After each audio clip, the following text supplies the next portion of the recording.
मित्रों, आज हम बात करेंगे रेपो रेट और रिवर्स रेपो रेट की। जब भी क्वार्टरली आरबीआई की मॉनेटरी पॉलिसी आती है तो ये दोनों शब्द हवा में तैरते रहते हैं, लेकिन आम आदमी यह समझ नहीं पाता कि इनका अर्थ क्या है। रेपो रेट का मतलब है ब्याज की वो दर जिस पर रिजर्व बैंक ऑफ इंडिया सभी कॉमर्शियल बैंकों को ऋण देता है। नॉर्मली सभी बैंक उनके पास जो डिपॉजिट्स आते हैं उनमें से ऋण दिया करते हैं, लेकिन कभी कभी ऐसी स्थिति भी आ जाती है कि उनके पास ऋण के प्रपोजल ज़्यादा होते हैं और उनके पास डिपॉजिट कम होती है। तब ऐसे में अपने ऋण के कमिटमेंट का ऑनर करने के लिए उनको आरबीआई से लोन लेना पड़ता है। अभी तक रेपो रेट की दर 6.5% थी, जिसको अभी 3 दिन पहले हमारे रिजर्व बैंक के गवर्नर मिस्टर संजय मल्होत्रा जी ने घटाकर 6.25% किया है। अब आप ये जानना चाहेंगे कि रिवर्स रेपो रेट या रेपो रेट में कमी से आम जनता को क्या फ़र्क पड़ता है।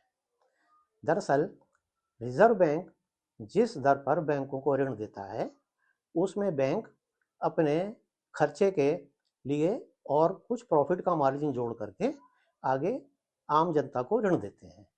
जैसे अभी तक रिवर्स रेपो रेट 6.5% था, तो बैंक नॉर्मली 2% का उसमें अपना खर्चे और प्रॉफिट का मार्जिन जोड़ करके 8.5% पर होम लोन दिया करते थे।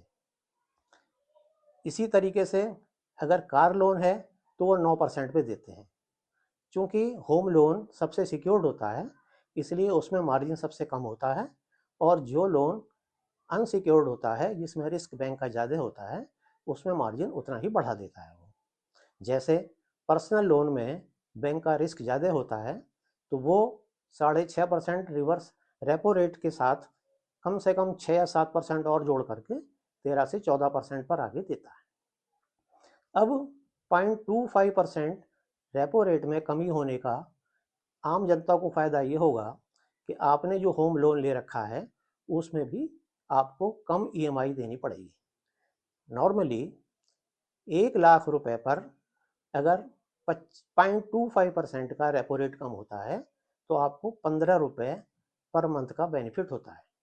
उदाहरण के लिए आपने 8.5% पर लोन ले रखा था और अब उसका रेट 8.25% हो गया और आपने 15 साल के लिए 20 लाख रुपए का लोन लिया है, तो आपकी ईएमआई 300 रुपये से कम हो जाएगी।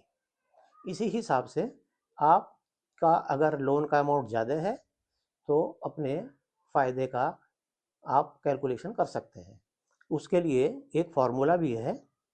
अगर आप एक्सेल शीट हमने रखें और उसमें एक्सेल शीट पर किसी भी कॉलम या रो में जा कर के बराबर का निशान लगाएं, उसके बाद PMT टाइप करें, फिर ब्रैकेट में जो रेट ऑफ इंटरेस्ट है जैसे 8.5% उसको लिखें, उसको 1200 से डिवाइड करें।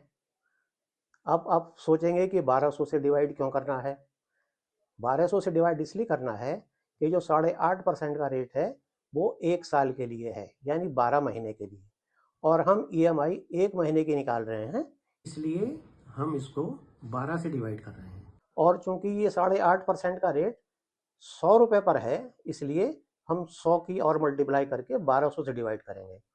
फिर कॉमा लगा करके जितने महीने का ऋण है, जैसे हमने 15 साल का लिया तो 180 लिखेंगे, फिर कॉमा लगा करके जितने अमाउंट का ऋण है 20 लाख रुपए उसको लिखेंगे, फिर ब्रैकेट बंद कर देंगे। तो आप जैसे ही एंटर करेंगे तो आपका ईएमआई का अमाउंट निकल आएगा जो 19,695 रुपये होगा।